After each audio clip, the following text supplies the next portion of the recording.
Welcome back to Becoming Her. I'm your host Elizabeth, and I am so glad you've chosen to spend this time with me today again. You know, if you've been following along this season, you realize we've talked a lot about internal alignment, getting clear on who you are, what you value, and where you are heading.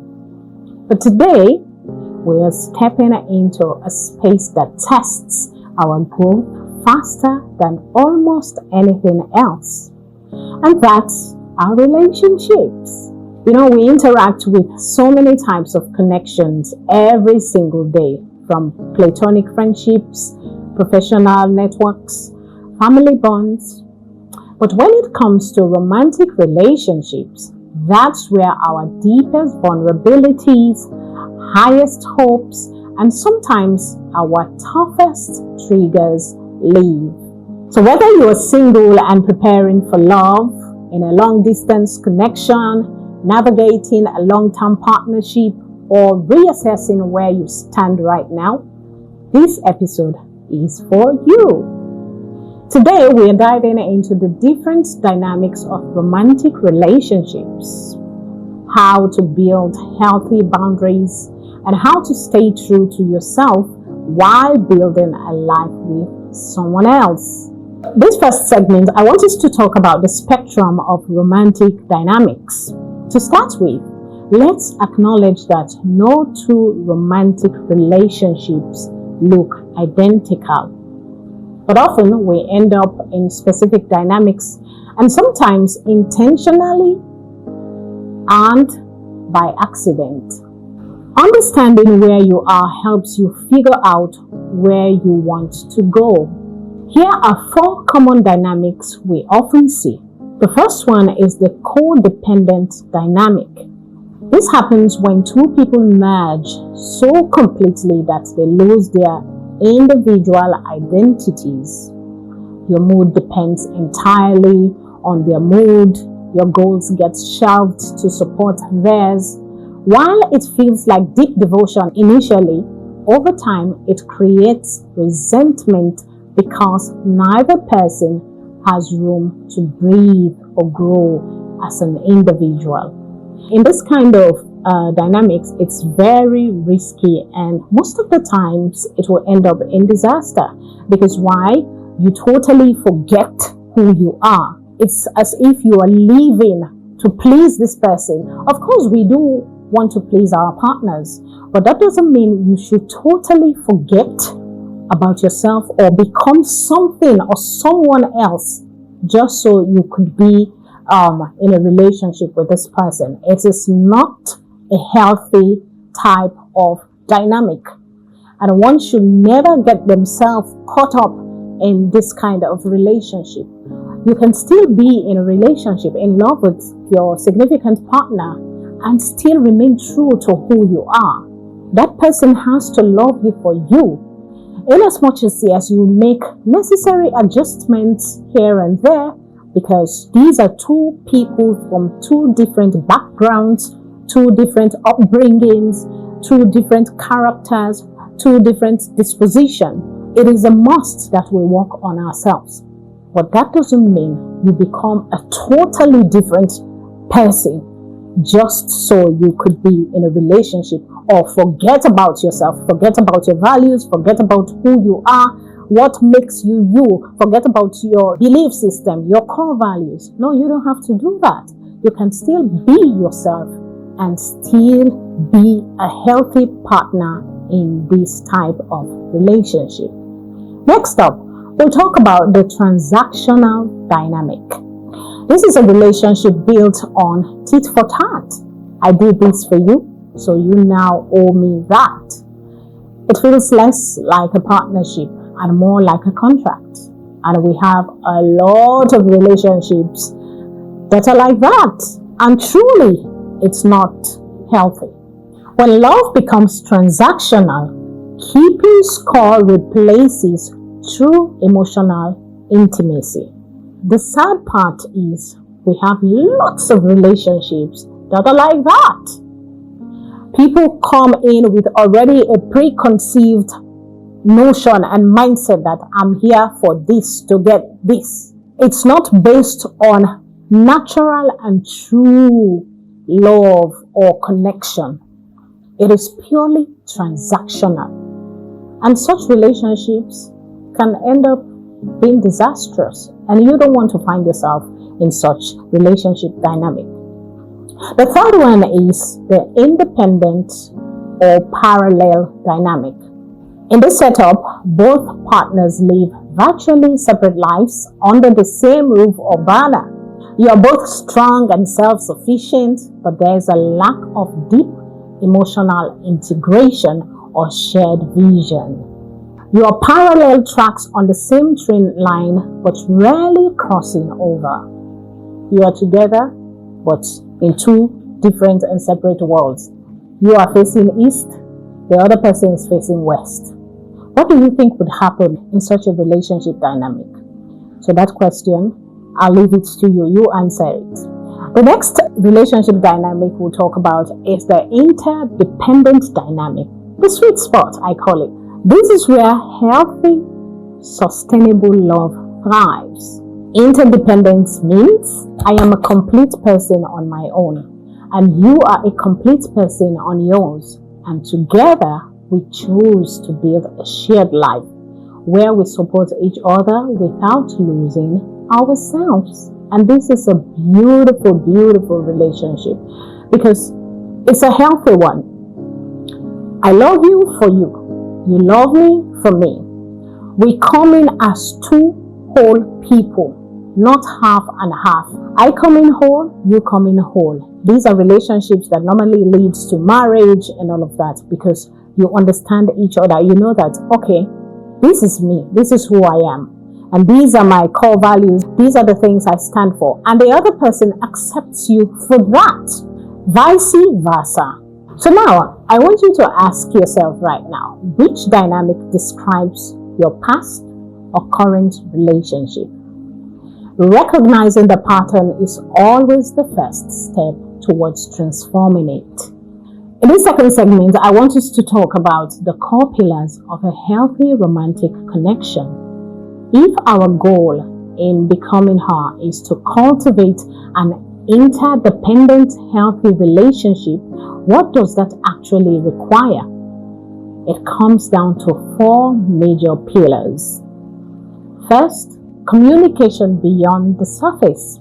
It's easy to communicate about what's for dinner, who is picking up what, or daily logistics. But deep connection requires emotional vulnerability. It's saying, when this happened, I felt unseen.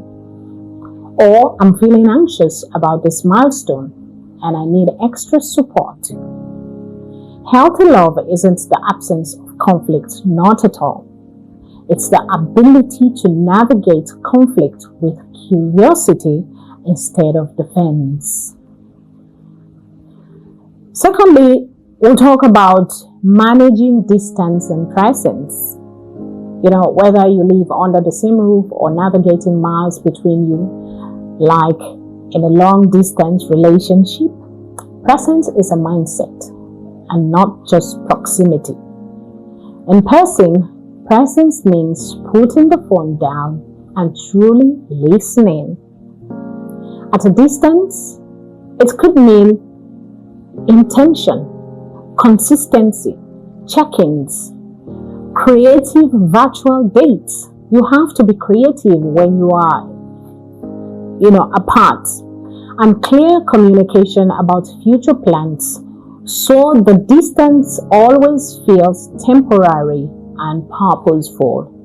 Next up, we'll talk about emotional safety and mutual support.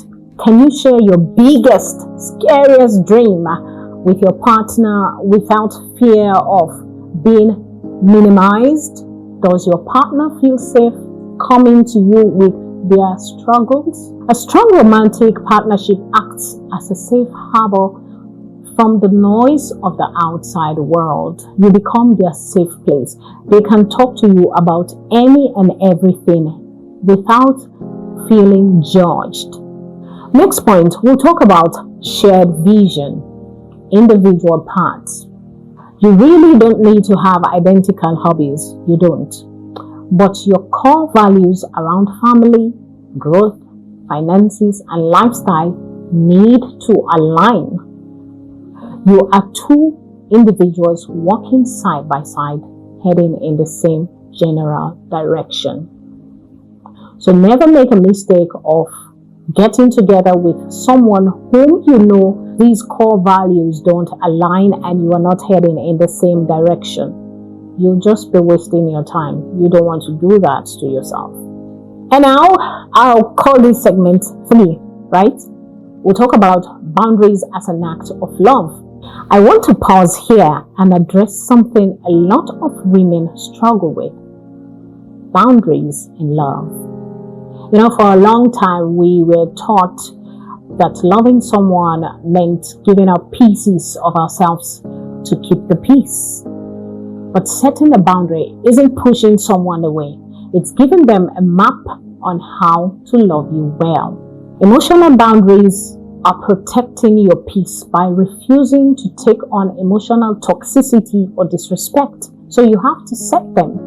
You also have to set time and energy boundary, preserving time for your personal goals, career, friendships, and self-care. You need such time and boundaries. Your partner has to understand that you need time in order for you to pour into yourself in all of these areas. It's not just about them. And this happens a lot with us women because naturally women are carers. We forget about ourselves and all our focus and attention is on our partner, or if you're a married one, on your kids and your husband. And that over time would breed resentment because you find out it's like you've become a shadow of yourself. There's no time for you. You don't have time to pour into yourself, to take care of yourself, to nurture your own dreams and goals. And that shouldn't happen. But in a healthy relationship, your partner understands that you are your own person, you are an individual, and they have to be able to let you become what you dream of being or becoming before even entering that marriage or that relationship with you. A healthy partner would maximize who you are. So you, as a woman, when you get into a relationship, you should ask yourself, how can this man cultivate me? It's not just about you pouring into them. What are they pouring into you as well? So now, communicating your boundaries. Setting ground rules for disagreements, like agreeing never to name, call, or speak out of anger. When you hold firm, healthy boundaries, you teach people how to treat you, and the right partner won't feel threatened by your boundaries. Rather, they will respect them. And there is a way you can communicate those boundaries to your partner, not in anger, not in a demeaning manner, in a nice, respectful way. Actionable takeaways for this week. Before we wrap up today's episode, I want to leave you with 3 practical reflection questions to take into your week. Self-reflection. Ask yourself, am I showing up in my relationship as a full, independent person, or am I expecting my partner to complete me? Communication checks. Is there an unsaid need or boundary I've been holding back out of fear or conflict? The next question I want you to ask is the intentional connection.